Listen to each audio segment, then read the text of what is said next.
মাধ্যমিক ও উচ্চতর মাধ্যমিক যারা 2025-এ 10টি স্থান 10 পজিশন যারা পেয়েছেন মাধ্যমিক উচ্চতর মাধ্যমিকে, তাদের দিকে আজকের যে সম্বর্ধনা জানানো হয়েছে, জানানো হবে। এবং আমি সত্যি আনন্দিত যে আমরা ত্রিপুরাবাসী হয়ে আমরা কিন্তু we are all proud of you. আগামী দিন যারা আজকে এখানে এত ভালো রেজাল্ট করলো, তারাই কিন্তু আগামী দিন ত্রিপুরার ভবিষ্যৎ আমি মনে করি। আমরাও যখন এমুক ব্যাচের এতজন যারা 10 জন ভালো রেজাল্ট করেছে, এখনো যে যে ব্যাচের অন্তত ওকে সেই সব ব্যাচের সমস্ত মানুষ কিন্তু ওদেরকে স্মরণ রাখে। এবং দেখা গেছে যারা এই ধরনের রেজাল্ট করেছে তাদের বাস্তব ক্ষেত্রেও তাদের সাফল্য কিন্তু আমরা দেখতে পেয়েছি। শুধু ত্রিপুরাতে নয়, ভারতবর্ষে তথা বিদেশেও ওরা ওদের স্থান করে নিয়েছে। এখানে আজকে সর্বমোট প্রায় 82 জনকে সম্বর্ধনা দেওয়া হবে। টিবিএসসির মাধ্যমিকে 25 জন এবং উচ্চ মাধ্যমিকে 20 জন, যারা সিবিএসসির অন্তর্ভুক্ত আছে বিদ্যাজ্যোতি স্কুল 22 জন মাধ্যমিকে এবং 15 জন উচ্চ মাধ্যমিকে। আমরা গত বছর যে রেজাল্ট বেরিয়েছিল সেই রেজাল্ট নিয়ে আমরা কিন্তু খুব উদ্বেগ প্রকাশ করেছিলাম, বিশেষ করে আমাদের যে বিদ্যাজ্যোতি স্কুলে। কিন্তু এবারের রেজাল্ট কিন্তু পুরো উল্টো হয়ে গেছে, অনেক ভালো রেজাল্ট হয়েছে। তো অনেক সময় আমরা বলি যে failure is the pillar of success. যখন এই ধরনের ঘটনা হয় তখন আমাদের মধ্যেও কিন্তু ইচ্ছা হয় যে কোন কোন জায়গায় ঘাটতি রয়েছে সেই ঘাটতিগুলো পূরণ করার সুবাদেই কিন্তু আজকে এই রেজাল্ট, এখানে সেই রেজাল্ট আমরা দেখতে পাচ্ছি। এখানে যারা আজকে এখানে উপস্থিত রয়েছেন, যারা সাকসেস হয়েছে এরকম একটা ভালো রেজাল্ট, তাদেরকে আমি আন্তরিক শুভেচ্ছা ও তাদের জীবন পথ যেন আরো সুগম হয় এবং তাদের উজ্জ্বল ভবিষ্যৎ আমি কামনা করছি। গতকালও আমার যে বিধানসভা আছে সেই বিধানসভাতেও যারা ফার্স্ট ডিভিশন পেয়েছে, তাদেরকে ফার্স্ট ডিভিশনের উপরে যারা পেয়েছে নাম্বার, তাদেরকে আমি সেখানেও সম্বর্ধনা দেওয়ার ব্যবস্থা আমার বিধানসভায় করা হয়েছে। আমরা শুধুমাত্র পুঁথিগত বিদ্যায় যদি আমরা মনে করি যে আজকে এখানে পুঁথিগত বিদ্যায় আমি পারদর্শী এবং ভালো রেজাল্ট করেছি, সেখানে যদি আমরা বসে থাকি তাহলে কিন্তু চলবে না। মানুষ অনেক আশা করে সমাজের জন্য কিছু কাজ করার, খালি সেলফ সেন্টার্ড হলে হবে না যে আমি ভালো রেজাল্ট করেছি শুধু আমি আমার জন্য, সেটা যেন কোনো অবস্থায় আমরা সেই চিন্তাধারায় যেন না থাকি। ঠিক আছে, আমার ফ্যামিলির জন্য আমি করবো, আমি নিজের জন্য করবো, কিন্তু আমার যে সমাজের জন্য আমার দায়িত্ব রয়েছে। কারণ এই সমাজেই আজকে যারা এখানে ভালো রেজাল্ট করেছে সমাজের কারণেই কিন্তু সেটা সম্ভব হয়েছে। কারণ সমাজ কিন্তু স্কুল দিয়েছে, টিচার দিয়েছে, পড়াশোনার সুযোগ করে দিয়েছে। তো আমারও কিছু ফিরিয়ে দেওয়া যে সুযোগ বা যে অবস্থান, সেই জিনিসটা কিন্তু আমাদের করতে হবে। আমরা দেখেছি অনেকে নিজেকে নিয়ে সবসময় ব্যস্ত থাকে, সেলফ সেন্টার, কোথায় কি হলো না হলো আমার এতে কিছু যায় আসে না, আমি আনটাচ থাকতে চাই, এটা হবে না। আমরা বহু জায়গায় আমরা দেখেছি, বহু পাড়াই হোক সমাজেই হোক, বহু লোক আছে কারণ জীবনের সবকিছুই, পরীক্ষায় ভালো রেজাল্ট করবো আর ভালো সার্টিফিকেট নিয়ে আমি ঘুরবো, তাতে লাভের লাভ কিছু হবে। ভবিষ্যতেও আমার প্রতিটা বিষয়ে পরীক্ষা দিতে হবে এবং চ্যালেঞ্জ হিসাবে নিতে হবে। মাননীয় প্রধানমন্ত্রী নরেন্দ্র মোদীজি বলছেন বারবার যে রাজনীতিতে অনেক ব্যক্তি এখন আসতে চায় না। সবাই বলে রাজনীতি তো আমার কাজ না, রাজনীতি এমন এক ব্যক্তিদের কাজ, তারাই শুধু রাজনীতি করে। উনি বলছেন যে ওইসব ব্যক্তিদের আপনারা অ্যাপ্রোচ করুন যাদের ফ্যামিলির মধ্যে কেউ কোনোদিন রাজনীতি করে, এবং ওইসব জায়গায় যারা ছেলে মেয়েরা আছে পড়াশোনায় খুব ভালো, তাদেরকে বলুন। কারণ রাজনীতির অর্থই না যে এটা পঙ্কিল অবস্থা, সেখান থেকেও সমাজের সেবা করা যায় এবং নিজেকে প্রতিষ্ঠিত হওয়ার পর সেই রাস্তাটাও কিন্তু সবার দেখা উচিত। এখানে অনেকে আছে আজকে ভালো রেজাল্ট করেছে, হয়তো বা কম ভালো রেজাল্ট করেছে, এটাকে ব্যর্থতা হিসাবে যদি আমরা চিন্তা করি তাহলে কিন্তু ভুল হবে। কারণ ব্যর্থতার মধ্যেই কিন্তু লুকিয়ে রয়েছে আগামী দিনে আমি কিভাবে নিজেকে আরো আমার প্রচেষ্টা, চেষ্টা এবং আমার পরিশ্রমের মাধ্যমে সেই জায়গাকে আমি ওভারকাম করব। আমাদের ত্রিপুরার ছেলে মেয়েদের যে সম্ভাবনা সেটা কিন্তু প্রচুর। আমি নিজেও দেখেছি যখন আমাদের সেরকম ভাবে সুযোগ সুবিধা ছিল না, কিন্তু আমরাই যখন বাইরে আমরা যেতাম, বাইরে পড়াশোনার এখানে এত সুবিধাও ছিল না। আজকে ত্রিপুরাতে প্রচুর আমরা ইনস্টিটিউশন আমরা করেছি, তো বাইরে যখন যেতাম নিজেদের কিন্তু একটা সবসময় একটা মানে মনে হতো যে আমরা অনেক কম জানি। ওদের হাব ভাব, বডি ল্যাঙ্গুয়েজ, এভরিথিং আমাদের কাছে আকৃষ্ট করতো, মনে হতো যে একটা ডিপ্রেশন ফিল করতাম মনে হয়। শুধু আমি তো ঠিক বলতে আইসবার্গ, কিন্তু এরকম সব মানুষই করতো, আমার যারা আগে গেছে বাইরে বা পরেও যারা গেছে। নিজেরা কিন্তু আমাদের স্থান কিন্তু আমরা করে নিয়েছি সেখানে। অর্থাৎ আমার বলার উদ্দেশ্য হচ্ছে আমরা কোনো অংশেই কম না। আমাদের মায়েরা প্রথম আমরা বলি যে ফার্স্ট টিচার আমাদের জীবনে হচ্ছে আমাদের মা, বাবা এবং শিক্ষক। শিক্ষাগুরু যাকে বলে মাঠ থেকেই শুরু হয়। এবার ভাবতে হবে আমাদের, যখনই আমরা ড্রাগ এডিকশনের কথা এখানে বলা হয়েছে, ভালো ভালো ছেলে, ইভেন মেয়েরাও আজকাল আমরা দেখছি ডেভিয়েট করে যাচ্ছে।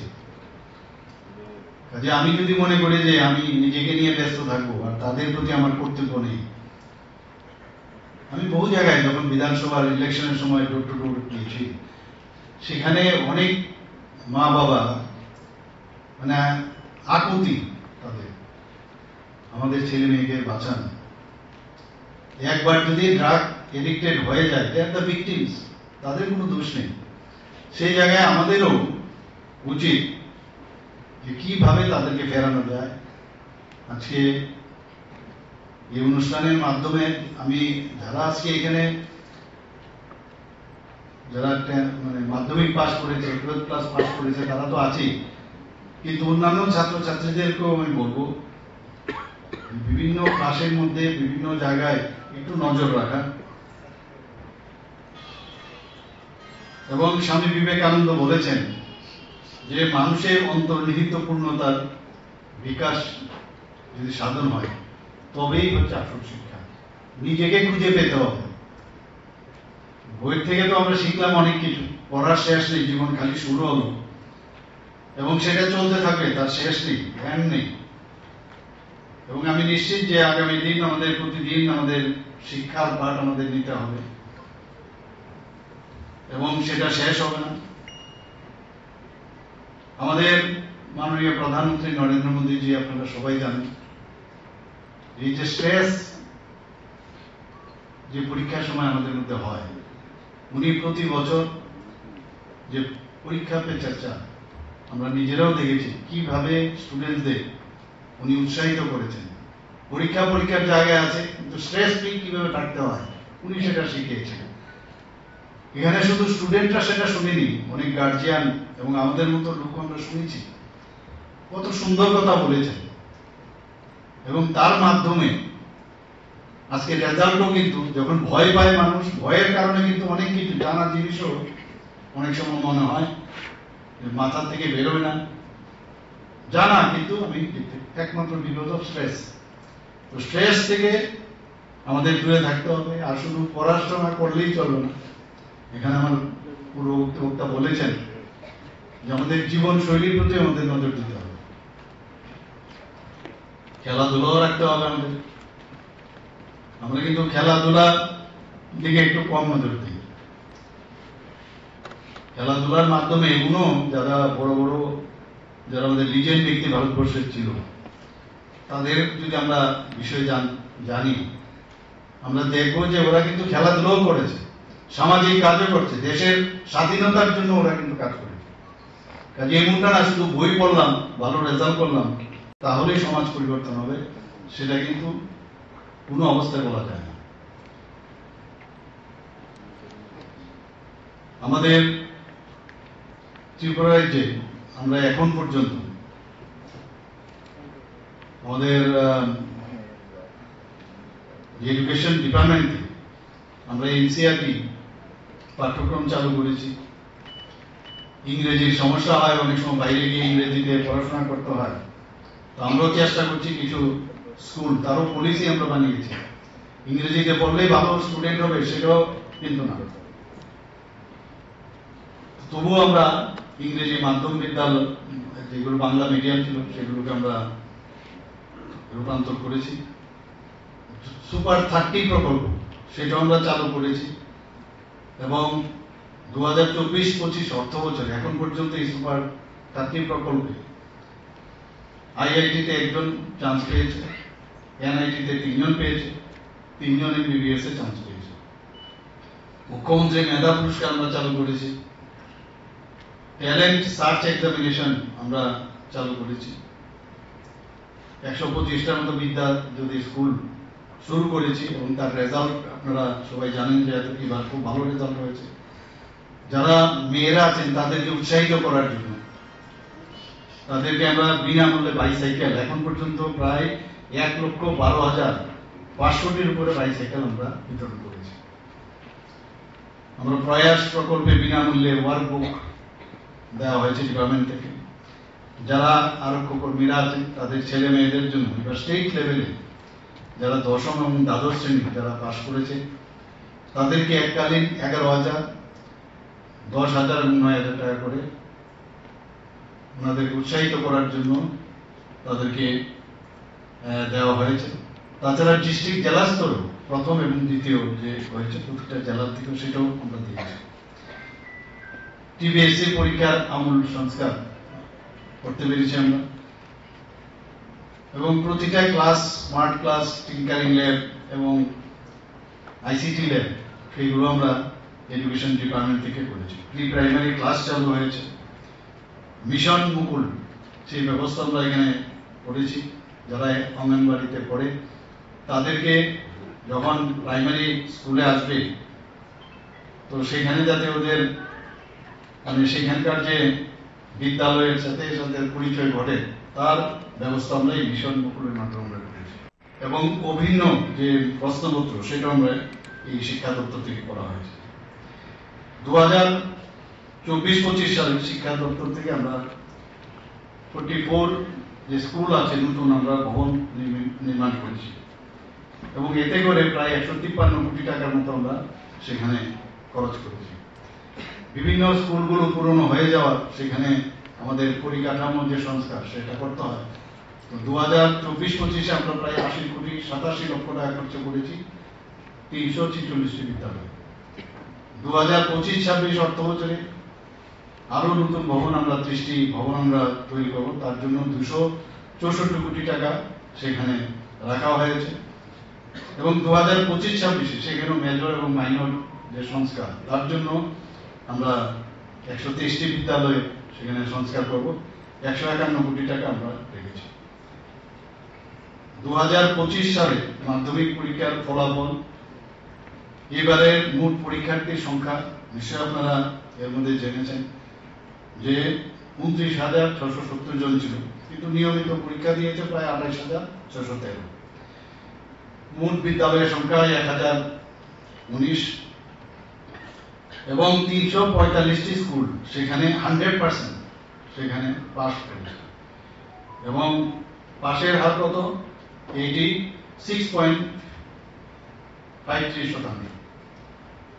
যদি আমরা উচ্চ মাধ্যমিক পরীক্ষার ফলাফল দেখি, মোট পরীক্ষার্থীর সংখ্যা ছিল 21,506, এবং বিদ্যালয়ের সংখ্যা হচ্ছে 373।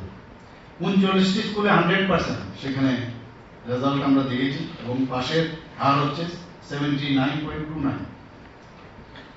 বিদ্যাজ্যোতি স্কুলের যে পার্সেন্টেজ সেখানে গত বছরের তুলনায় আমরা 26% আমরা বেশি পেয়েছি। পাশের হার হচ্ছে 86%, এবং 100% বিদ্যাজ্যোতি স্কুলের সংখ্যা হচ্ছে আউট অফ 125 15টা, গত বছর যেখানে একটি মাত্র ছিল। আর 90%-এর উপরে পাশের হার বিদ্যাজ্যোতি স্কুলের সংখ্যা 66, যেখানে গত বছর মাত্র 5টি ছিল।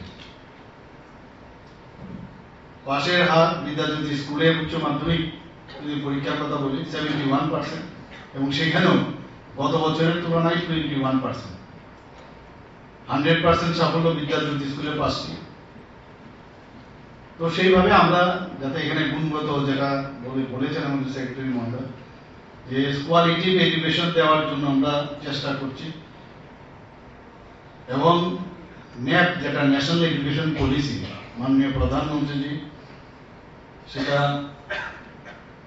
29শে জুলাই 2020-এ সেই ঐতিহাসিক মুহূর্তে উনি যে সেটা উৎসর্গ করেছেন দেশের জন্য। তো তার থেকে আমরা কিন্তু এখন স্কুলে এবং কলেজগুলোতে আমরা ন্যাশনাল এডুকেশন পলিসি চালু করেছি। আমরা মুখ্যমন্ত্রী কন্যা আত্মনির্ভর যোজনা, আমরা তো মেয়েদের জন্য ক্লাস 9-এর উত্তীর্ণ যারা আছে তাদেরকে আমরা দিচ্ছি বাইসাইকেল দিচ্ছি। এবার আমরা মুখ্যমন্ত্রী কন্যা আত্মনির্ভর যোজনায় 140 জন মেধাবী ছাত্রীদের বিনামূল্যে আমরা স্কুটি দিয়েছি। আপনারা ইত্যবসরে নিশ্চয়ই জেনেছেন। এবং এইগুলো দেওয়া আজকে এখানে যারা আমরা এখানে যাদেরকে আমরা এখানে সম্বর্ধনা দিচ্ছি, এতে করে তাদের উৎসাহ বাড়ানোর জন্যই কিন্তু এই কাজ। স্কুটি দিয়েছি 140টা, ঠিক আছে, যারা সিবিএসই বোর্ডের, এবং 40 জনকে সিবিএসই বোর্ডের 140 জনকে আমরা দিয়েছি। তাদেরকে উৎসাহ দেওয়ার জন্য আমরা এই কাজটা করি। আমার মনে আছে 2022-23 শিক্ষাবর্ষে আমি ডিসিশন নিয়েছিলাম মহিলাদের যাতে এম্পাওয়ারমেন্ট করা যায়, তাদেরকে আরো ভালোভাবে তাদের উৎসাহিত করা যায়, তার জন্য গ্রস এনরোলমেন্ট রেশিও জিইআর যেটা সেটা বাড়ানোর জন্য সমস্ত যে আমাদের ডিগ্রি কলেজগুলোতে আছে তাদের সমস্ত ফি, ডেভেলপমেন্ট ফি থেকে শুরু করে অ্যাডমিশন ফি সব আমরা কিন্তু মকুব করেছি। এতে করে কিন্তু এই যে জিইআরটা অনেকটা বেড়েছে। যারা দৃষ্টিহীন যারা আছে দিব্যাঙ্গ, তাদের জন্য আমরা স্নাতকোত্তর ও স্নাতক দুটোতে আমরা দিয়েছি এট দ্য রেট অফ 5000 করে আমরা পার মান্থ দিচ্ছি। এবং ডিপ্লোমাতে যারা আছেন এই ধরনের দিব্যাঙ্গ যারা আছেন তাদেরকে এট দ্য রেট অফ 4000 করে পার মান্থ আমরা দিচ্ছি। এবং সেটাকে চিফ মিনিস্টার স্পেশাল স্কলারশিপ বলে আমরা আখ্যায়িত করেছি। ত্রিপুরার থেকে যাতে আরো বেশি আইএএস, আইপিএস, আইএফএস হয়, তাদের জন্য আমরা লক্ষ্য নামে একটা প্রকল্প আমরা চালু করেছি। এবং যারা প্রিলিমিনারিতে সেটা উত্তীর্ণ হবে তাদেরকে 5 লক্ষ টাকা করে আমরা দিয়েছি, এবং মেইন পরীক্ষায় যখন তারা উত্তীর্ণ হবে তাদেরকে 20,000 টাকা করে আমরা দিয়েছি। এখন পর্যন্ত প্রায় 10 জনকে এই প্রকল্পে আমরা আর্থিক সাহায্য আমরা করেছি। আমি যেটা বলেছিলাম আমার বক্তব্যের প্রারম্ভে, যে আগে আমাদের এখানে কিন্তু বাইরে যেতে হতো, এখানে কোনো সুবিধাই ছিল না। মা বাবারাও ভাবতো যে কোথায় পাঠাবে, কি করবে। এখন ত্রিপুরাতে আমাদের কিন্তু বলা যায় একটা এডুকেশনাল হাব আমরা তৈরি করতে পেরেছি। আমাদের এখানে ট্রিপল আইটি হয়ে গেছে, Indian institute of information technology ত্রিপুরাতে হয়েছে। ন্যাশনাল ফরেন্সিক সায়েন্স ইউনিভার্সিটি আমাদের এখানে হয়েছে এখন। ত্রিপুরা ইনস্টিটিউট অফ টেকনোলজি, যেটাকে আগে আমাদের পলিটেকনিক কলেজ আমাদের করতাম, সেটাকে এখন আমরা ত্রিপুরা ইনস্টিটিউট অফ টেকনোলজি, সেখানে আমরা ড্রোন সেন্টার হিসাবে সেখানে আমি নিজেও সেখানে গিয়েছিলাম। এবং সেখানে যাতে তার বিকাশ হয় এবং গবেষণার যে কেন্দ্র সেটা সেখানে শুরু হয়েছে। আমাদের এখানে ন্যাশনাল ল ইউনিভার্সিটি হয়েছে, আমি জানি না এখানে সবাই গেছেন কিনা। আরো অর্থ আমরা দিয়েছি যাতে আরো ডেভেলপমেন্ট হয়, ইনফ্রাস্ট্রাকচারাল ডেভেলপমেন্ট হয়, সেই ব্যবস্থা আমরা ন্যাশনাল ল ইউনিভার্সিটি ত্রিপুরাতে হয়েছে।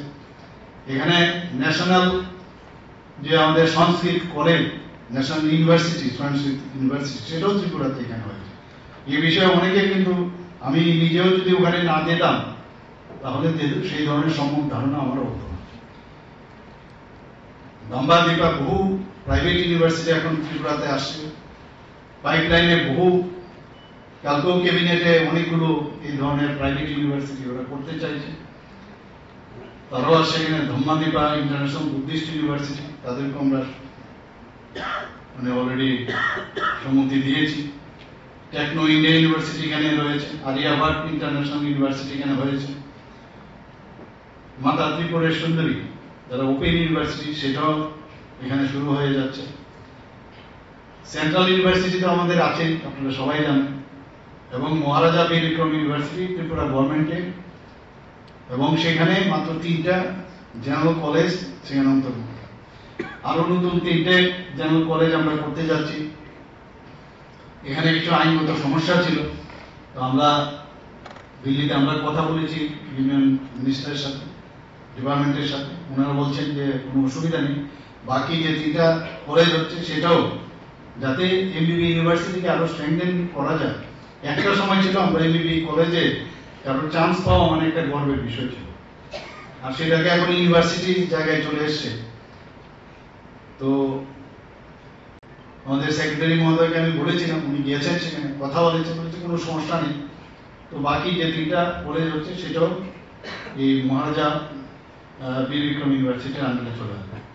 ত্রিপুরাতে মেডিকেল কলেজ আগে 15টা 16টা সিট আসতো, আর সেই জায়গায় এখন 400টা আসন আমরা গভর্নমেন্ট এবং প্রাইভেট মিলে 400টা আসন এখন পর্যন্ত হয়েছে। আরো বেশি আসন করার জন্য ত্রিপুরা মেডিকেল কলেজ তারা আহ্বান করেছে, আরো বাড়বে। তো বাইরে এখন যাওয়ার আমার মনে হয় প্রয়োজন আছে বলে আমি মনে করি না, এবং তাতে করে গার্জিয়ানদের সমস্যা হয়। এখানে থেকে যদি পড়াশোনার সুযোগ হয় এবং তার স্ট্যান্ডার্ডাইজেশন যদি আরো বাড়ে, আছে এখন অনেক বেড়েছে, আরো বাড়বে, তাহলে বাইরে যেতে হবে না। Dental college, government dental college, সেখানে 50 আসন নিয়ে আমরা শুরু করেছিলাম, আজকে সেখানে 63টা আসন হয়। বিএসসি নার্সিং কলেজ আমরা 50টা আসন নিয়ে শুরু করেছি। ফার্মেসি কলেজ আমাদের এখানে আছে, বিভিন্ন কোর্সে সেই ফার্মেসি কলেজের ব্যবস্থা আছে। ফিশারি কলেজ এখানে আছে, মনে থাকে না অনেকে যে এতগুলো কলেজ আমাদের এখানে আছে। তো যারা স্টুডেন্টরা আছে তারা, আমি আশা করি তারা অনেকে এখানে যাবেন, দেখবেন, এবং যাওয়ার জন্য সেই চিন্তা ভাবনা থাকবে। ভেটেরিনারি কলেজ আমাদের এখানে আছে, ত্রিপুরা এগ্রিকালচার কলেজ এখানে আছে। আচ্ছা, আমার মনে হয় যে ত্রিপুরাতে যে ইনফ্রাস্ট্রাকচার যা প্রয়োজন সেটা কিন্তু আমরা অনেকটা আমরা এখানে করেছি, এবং আগামী দিনে আমরা আরো কিছু যা করা যায়। আর ডিজিটাল যে পড়াশোনার যে ব্যবস্থা, এখন যে আর্টিফিশিয়াল ইন্টেলিজেন্সের উপর এখন কিন্তু বেশি জোর দেওয়া হচ্ছে, এবং সেই আর্টিফিশিয়াল ইন্টেলিজেন্সের উপরে যদি আমাদের মানে আরো বেশি কাজ করতে হবে। এবং যারা আজকে এখানে ভালো রেজাল্ট করেছে, আমি তাদেরকে আবার আমি ধন্যবাদ দেব, ওনাদেরকে শুভেচ্ছা জানাবো। এবং এডুকেশন, মাননীয় প্রধানমন্ত্রীজি বলছেন যে আগামী দিন তাদের হাতেই এই ভারতবর্ষ বা এই পৃথিবী বা রাজ্য, যাদের কাছে জ্ঞান থাকবে, যে যত বেশি জ্ঞান অর্জন করবেন, আর জ্ঞান অর্জন ওই মাধ্যমিক বা উচ্চ মাধ্যমিক বা কলেজ ধরে না, সারা জীবনে জ্ঞান অর্জন করতে হবে, এখনো আমাদের শিখতে হবে। এবং আমাদের যে দিগন্ত, সেই দিগন্তকে প্রসার করার জন্য জ্ঞানের খুব প্রয়োজন, শিক্ষার খুব প্রয়োজন। এবং এই শিক্ষার মাধ্যমে যারা সমালোচনামূলক চিন্তা, তার দক্ষতা কিন্তু প্রকাশ হয়, এবং নিজের সেলফ যে রিলায়েন্স, কনফিডেন্স, সেটাও কিন্তু বাড়ে। যত পড়বে তত বেশি জানবে। স্পেসিফিক যারা বিভিন্ন টেকনিক্যাল যেসব সাবজেক্ট আছে সেখানে তো যাবেই, কিন্তু তাছাড়াও তার বাইরেও অনেক কিছু আমাদের প্রতিদিন যদি আমরা পড়াশোনা করি সেটাও আমরা জানতে পারবো। এবং আমি আগামী দিন আবার যেটা বলছি যে আমাদের যে শিক্ষা, সেই শিক্ষা হচ্ছে একটা ব্রিজের মতো, ব্রিজ অজ্ঞানতাকে জ্ঞানের সাথে এবং অন্ধকারকে আলোর সাথে যুক্ত করে। আমি আশা করি যে আমরা সবাই মিলে আমরা সারা জীবন পড়ব, জ্ঞান অর্জন করব এবং for the sake of the people and suffering people, সবার জন্য আমরা কাজ করব। আজকে কিন্তু এখানে আমাদের সেই প্লেজ আমাদের নিতে হবে। সবাইকে অসংখ্য ধন্যবাদ।